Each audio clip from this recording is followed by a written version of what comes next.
യെശയ്യാ പ്രവാചകന്റെ പുസ്തകം 30-ാം അധ്യായം. പാപത്തോട് പാപം കൂട്ടുവാൻ തക്കവണ്ണം എന്നെ കൂടാതെ ആലോചന കഴിക്കുകയും എൻ്റെ ആത്മാവിനെ കൂടാതെ സഖ്യത ചെയ്യുകയും ഫറവോന്റെ സംരക്ഷണയിൽ തങ്ങളെ തന്നെ സംരക്ഷിക്കേണ്ടതിനും മിസ്രയീമിന്റെ നിഴലിൽ ശരണം പ്രാപിക്കേണ്ടതിനും എൻ്റെ അരുളപ്പാട് ചോദിക്കാതെ മിസ്രയീമിലേക്ക് പോകുകയും ചെയ്യുന്ന മത്സരമുള്ള മക്കൾക്ക് അയ്യോ കഷ്ടം എന്ന യഹോവ അരുളി ചെയ്യുന്നു. എന്നാൽ ഫറവോന്റെ സംരക്ഷണ നിങ്ങൾക്ക് നാണമായും മിസ്രയീമിന്റെ നിഴലിലെ ശരണം ലജ്ജയായും ഭവിക്കും. അവന്റെ പ്രഭുക്കന്മാർ സോവനിൽ ആയി, അവന്റെ ദൂതന്മാർ ഹാനേസിൽ എത്തിയിരിക്കുന്നു. അവരൊക്കെയും തങ്ങൾക്ക് ലജ്ജയും അപമാനവും അല്ലാതെ ഉപകാരമോ സഹായമോ പ്രയോജനമോ ഒന്നും വരാത്ത ഒരു ജാതി നിമിത്തം ലജ്ജിച്ചു പോകും. തെക്കേ ദേശത്തിലെ മൃഗങ്ങളെക്കുറിച്ചുള്ള പ്രവാചകം. സിംഹി, കേസരി, അണലി, പറക്കുന്ന അഗ്നിസർപ്പം എന്നിവ വരുന്നതായി കഷ്ടവും ക്ലേശവുമുള്ള ദേശത്തുകൂടി അവർ ഇളം കഴുതപ്പുറത്ത് തങ്ങളുടെ സമ്പത്തും ഒട്ടകപ്പുറത്ത് തങ്ങളുടെ നിക്ഷേപങ്ങളും കയറ്റി തങ്ങൾക്ക് ഉപകാരം വരാത്ത ഒരു ജാതിയുടെ അടുക്കൽ കൊണ്ടുപോകുന്നു. മിസ്രയീമ്യരുടെ സഹായം വ്യർത്ഥവും നിഷ്ഫലവും അത്രേ. അതുകൊണ്ട് ഞാൻ അതിന് അനങ്ങാതിരിക്കുന്ന സാഹസക്കാർ എന്ന് പേർ വിളിക്കുന്നു. നീ ഇപ്പോൾ ചെന്ന് വരും കാലത്തേക്ക് ഒരു ശാശ്വത സാക്ഷ്യമായിരിക്കേണ്ടതിന് അവരുടെ മുൻപാകെ അതിനെ ഒരു പലകയിൽ എഴുതി ഒരു രേഖയായി കുറിച്ചു വയ്ക്കുക.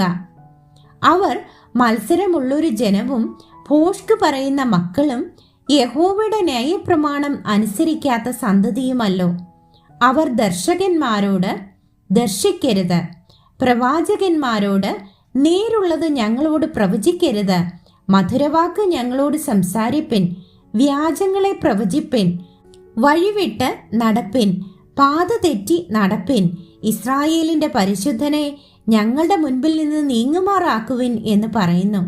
ആകയാൽ ഇസ്രായേലിന്റെ പരിശുദ്ധൻ ഇപ്രകാരം അരുളി ചെയ്യുന്നു: നിങ്ങൾ ഈ വചനത്തെ നിരസിച്ച് കളയുകയും പീഡനത്തിലും വക്രതയിലും ആശ്രയിച്ച് ചാരി നിൽക്കുകയും ചെയ്യുന്നതുകൊണ്ട് ഈ അകൃത്യം നിങ്ങൾക്ക് ഉയർന്ന ചുവരിൽ ഉന്തി നിൽക്കുന്നതും പെട്ടെന്ന് ഒരു മാത്ര കൊണ്ട് വീഴുന്നതും ആയ ഒരു പൊട്ടൽ പോലെ ആയിരിക്കും. അടുപ്പിൽ നിന്ന് തീയെടുപ്പാനോ കുളത്തിൽ നിന്ന് വെള്ളം കോരുവാനോ കൊള്ളാകുന്ന ഒരു കഷ്ണം പോലും ശേഷിക്കാതെ വണ്ണം ഒരുവൻ കുശവന്റെ പൊട്ടക്കലം ഗണ്യമാക്കാതെ ഉടച്ചു കളയുന്നത് പോലെ അവൻ അതിനെ ഉടച്ചു കളയും.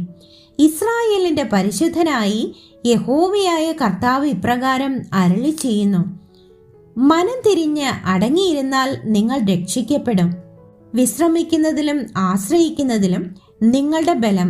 എങ്കിലും നിങ്ങൾക്ക് മനസ്സാകാതെ, അല്ല, ഞങ്ങൾ കുതിരപ്പുറത്ത് കയറി ഓടിപ്പോകുമെന്ന് നിങ്ങൾ പറഞ്ഞു, അതുകൊണ്ട് നിങ്ങൾ ഓടിപ്പോകേണ്ടി വരും. ഞങ്ങൾ തുരകങ്ങളിന്മേൽ കയറിപ്പോകും എന്നും പറഞ്ഞു. അതുകൊണ്ട് നിങ്ങളെ പിന്തുടരുന്നവരും വേഗതയുള്ളവരായിരിക്കും. മലമുകളിൽ ഒരു കൊടിമരം പോലെയും കുന്നിൻ പുറത്ത് ഒരു കൊടി പോലെയും നിങ്ങൾ ശേഷിക്കുന്നതുവരെ ഏകന്റെ ഭീഷണിയാൽ 1000 പേരും 5 പേരുടെ ഭീഷണിയാൽ നിങ്ങളൊക്കെയും ഓടിപ്പോകും. അതുകൊണ്ട് യഹോവ നിങ്ങളോട് കൃപ കാണിപ്പാൻ താമസിക്കുന്നു. അതുകൊണ്ട് അവൻ നിങ്ങളോട് കരുണ കാണിക്കാതവണ്ണം ഉയർന്നിരിക്കുന്നു. യഹോവ ന്യായത്തിന്റെ ദൈവമല്ലോ. അവനായി കാത്തിരിക്കുന്നവരൊക്കെയും ഭാഗ്യവാന്മാർ. യെരൂശലേമ്യരായ സിയോൻ നിവാസികളെ, ഇനി കരഞ്ഞുകൊണ്ടിരിക്കേണ്ട. നിങ്ങളുടെ നിലവിളിയുടെ ശബ്ദത്തെങ്കിൽ അവന് നിശ്ചയമായി കരുണ തോന്നും. അത് കേൾക്കുമ്പോൾ തന്നെ അവൻ ഉത്തരമരുളും. കർത്താവ് നിങ്ങൾക്ക് കഷ്ടത്തിന്റെ അപ്പവും ഞെരുക്കത്തിന്റെ വെള്ളവും മാത്രം തന്നാലും ഇനി നിന്റെ ഉപദേഷ്ടാവ് മറഞ്ഞിരിക്കുകയില്ല. നിന്റെ കണ്ണ് നിന്റെ ഉപദേഷ്ടാവിനെ കണ്ടുകൊണ്ടിരിക്കും. നിങ്ങൾ വലത്തോട്ടോ ഇടത്തോട്ടോ തിരിയുമ്പോൾ വഴി ഇതാകുന്നു, ഇതിൽ നടന്നുകൊള്ളുവിൻ എന്നൊരു വാക്ക് പിറകിൽ നിന്ന് കേൾക്കും.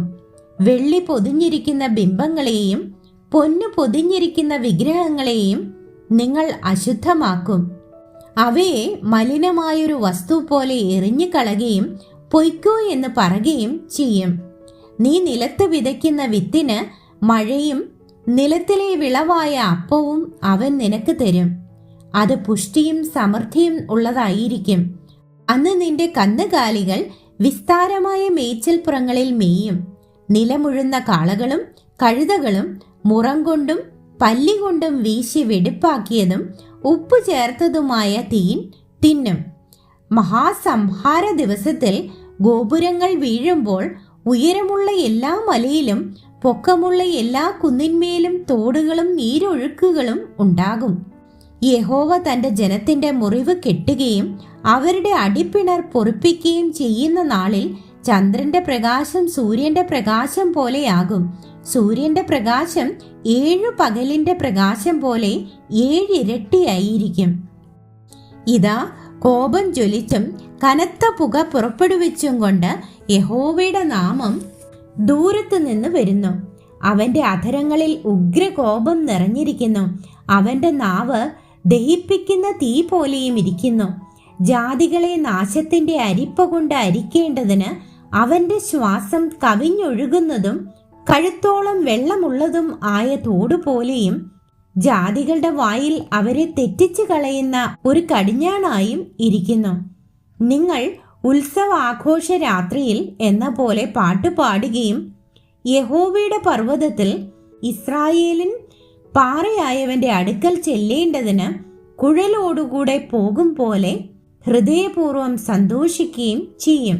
യഹോവ തന്റെ മഹത്വമുള്ള മേഘനാദം കേൾപ്പിക്കുകയും ഉഗ്രകോപത്തോടും ദഹിപ്പിക്കുന്ന അഗ്നിജ്വാലയോടും കൊടുങ്കാറ്റ്, മഴക്കോൾ, കന്മഴ എന്നിവയോടും കൂടെ തന്റെ ഭുജത്തിന്റെ അവതരണം കാണിക്കുകയും ചെയ്യും. യഹോവയുടെ മേഘനാദത്താൽ അശൂർ തകർന്നു പോകും. തന്റെ വടി കൊണ്ട് അവൻ അവനെ അടിക്കും. യഹോവ അവനെ വിധി ദണ്ടുകൊണ്ട് അടിക്കുന്ന ഓരോ അടിയോടും കൂടെ തപ്പിന്റെയും കിന്നരത്തിന്റെയും നാദമുണ്ടായിരിക്കും. അവൻ അവരോട് തകർത്ത് പടവെട്ടും. പണ്ട് തന്നെ ഒരു ദഹനസ്ഥലം ഒരുക്കിയിട്ടുണ്ടല്ലോ, അത് രാജാവിനായിട്ടും ഒരുക്കിയിരിക്കുന്നു. അവൻ അതിനെ ആഴവും വിശാലവുമാക്കിയിരിക്കുന്നു. അതിൻ്റെ ചിതയിൽ വളരെ തീയും വിറകും ഉണ്ട്. യഹോവയുടെ ശ്വാസം ഒരു ഗന്ധക നദി പോലെ അതിനെ കത്തിക്കും.